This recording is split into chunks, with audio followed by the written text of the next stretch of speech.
Shola stirred in her sleep. She rolled over, draping an arm across his chest. Yun froze, his heart pounding. Shola was hardly ever at home. She was working tirelessly to set up the perfumery. Prince Yun was equally busy with training his army, and their paths rarely crossed, even at night. On the evening before the store's grand opening, Shola stayed out late to finalize preparations. As she was wrapping up for the night, her maid, Lin, informed her that Prince Yun had come to escort her home. When Shola stepped outside, she found him waiting. "Why did you come? I was just about to head home," she said, surprised. Prince Yun didn't respond. Instead, he took her hand, and they walked the short distance home in companionable silence.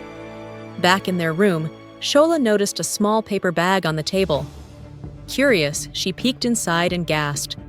"These are my favorite snacks. How did you know?" Yun finally smiled softly. "You eat them almost every day. It would be strange if I didn't notice." Shola beamed as she sat down to enjoy the treat. "Thank you," she said, genuinely touched. Yun took a seat next to her, his gaze warm as he watched her. "Is there something on your mind?" Shola asked. "You were awfully quiet on the way home." Yun hesitated. "It's nothing," he said, looking away briefly. "It's just, we've both been so busy these past few weeks, and the house has been really quiet." Shola couldn't resist teasing him. "What? Did you miss me?" Yun met her eyes, his expression serious. "Yes, I did." Shola almost choked on her dessert. She had meant it as a joke, but the sincerity in his voice and the intensity in his eyes caught her completely off guard. Flustered, she quickly stood up. "I should get some rest. The store opens early tomorrow," she mumbled, avoiding his gaze. Later, as she lay in bed with her eyes closed, she could feel Yoon's gaze as he lay next to her. How was she supposed to sleep under such scrutiny? Yet, exhaustion soon overtook her, and she fell asleep. Yoon, however, remained awake, deep in thought. He had come so close to confessing how his feelings for her had changed. The past few weeks without seeing her, the house had felt lifeless, and the days seemed so bland, he wondered what he had done before she came along. But he doubted Shola felt the same way. How could he get her to see him as more than just an ally? Just then, Shola stirred in her sleep. She rolled over, draping an arm across his chest. Yun froze, his heart pounding. He gently tried to move her arm, but she instinctively returned to the same position. Resigned, he wrapped an arm around her and held her close.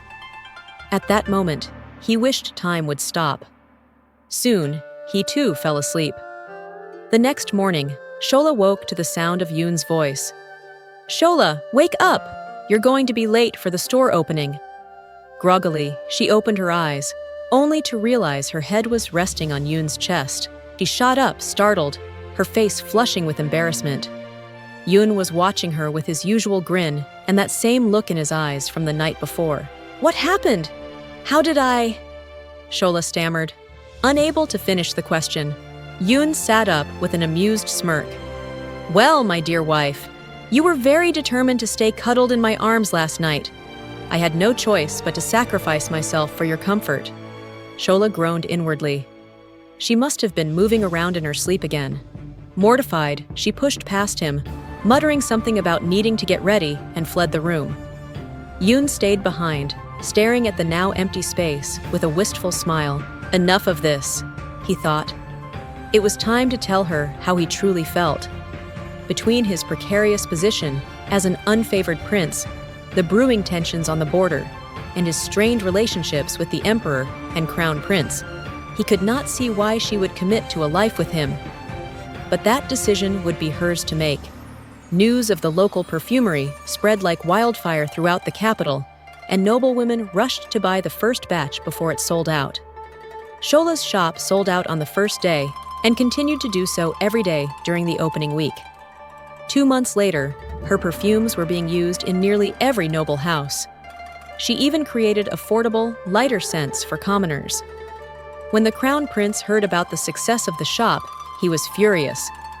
He had assumed he had more time before the first Kandari shipment arrived to devise a plan to reclaim control from Prince Yun and Shola. But now, to his shock, she had managed to establish herself as the owner of the only local perfumery.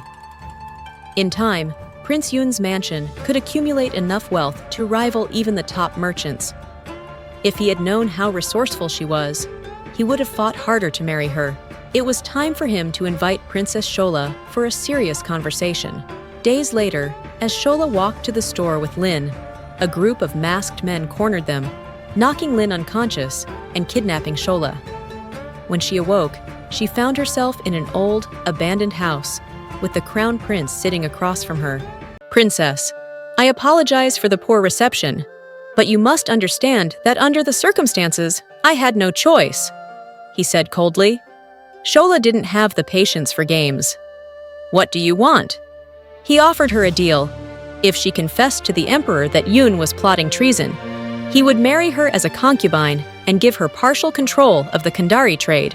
"You will be the future emperor's woman," he said, his tone boastful. Shola corrected him. "You mean one of the future emperor's many women." "No, thank you."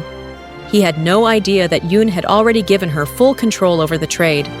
The crown prince's face darkened with rage at her rejection. He pressed a dagger to her throat. "Do not test my patience, princess," he threatened. The blade sank into her skin just slightly, drawing a trickle of blood. Just then, the door burst open, and Yun, accompanied by his men, stormed in. The crown prince was no match for Yun and was disarmed with ease. "How dare you kidnap my wife?" Yun growled, fury in his voice. "You must be tired of living." The crown prince sneered. "How do you know she doesn't want to be with me? Surely you've heard the rumors." Yun lost his temper and lunged at the crown prince, but Shola quickly grabbed his arm, stopping him. "Don't hurt him," she pleaded. Yun turned to her, hurt and confusion flickering in his eyes. He hesitated for a moment before ordering his men to withdraw. He then turned to the crown prince with a cold, steely gaze. "If you ever lay a hand on my wife again, I'll assume you no longer need those hands." Gone was the playful Yun that Shola was accustomed to. Now he was in his absolute military element, powerful, commanding, and unforgiving. He grabbed Shola's hand and led her out the door, gently placing her on his horse before riding back home. Once there, he carried her in his arms to the room, despite her insistence that she could walk on her own. Inside, he retrieved some medicine and began treating the knife wound on her neck. "Is Lin okay?" Shola asked softly. "She's fine. We found her," Yun replied, his tone stiff. "Are you upset with me?" Shola asked, sensing the tension. "What right do I have to be upset?" Yun responded, his anger bubbling over. "After all, we're just allies, right? When I heard you were kidnapped, I nearly lost my mind, riding like a madman to get to you in time. And in the end, you chose to protect that scoundrel." Yun turned away in frustration. "If you care about him so much, why didn't you just marry him? Why marry me? Why come into my life and make me feel all these things for you?" Shola wasn't sure whether to be moved by his words or upset at how deeply he misunderstood her. She hugged from behind, surprising him. "Yun, I wasn't trying to protect him. I was protecting you. The emperor is already suspicious of you, and most of the officials are looking for an excuse to get rid of you. If you hurt the crown prince now, who knows what crime they might accuse you of? I don't want to lose you." Yun's anger melted away as he turned and gazed into her eyes. He pulled her into a tight embrace. "I'm sorry, I shouldn't have gotten mad at you. I should have known you were looking at the bigger picture. And if I had protected you properly, you wouldn't have been kidnapped." "It's okay. You came in time," Shola said, patting his back. They stayed like that for a while, and then Yun gently cupped her face in his hands. "Shola, I think I'll have to break our agreement. We agreed to just be allies and not have feelings for each other. But I've failed terribly. I've fallen in love with you, and I'm not sorry about it." Shola's heart raced, her chest tightening. She tried to brush off his words as a joke, searching for an excuse to get away. But Yun's grip was strong, and he held her gaze, unwilling to let her look away. "I'm not joking, Shola," he said, his voice steady. "I mean every word. If you're willing to truly become my wife, it would make me the happiest man alive. But even if you don't feel the same way, my initial promise to you still stands. As long as we're married, you will have the respect and protection a prince's wife deserves." Shola remained quiet, her heart in turmoil. Of course, she cared about him. Why else would she be working so hard to keep him alive?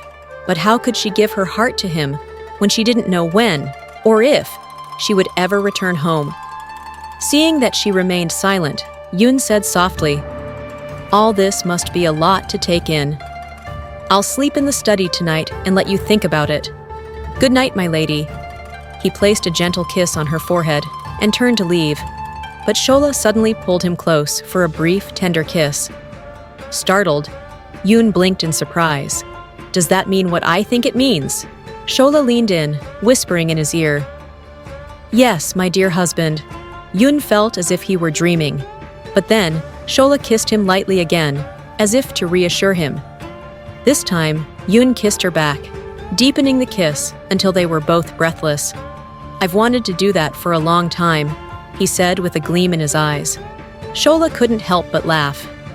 "So, my dear wife, would you like me to stay tonight?" Yoon asked, still holding her close. Shola rested her head on his chest, her voice soft. "I wouldn't mind." Yoon carried her to the bed, and that night, she truly became his wife.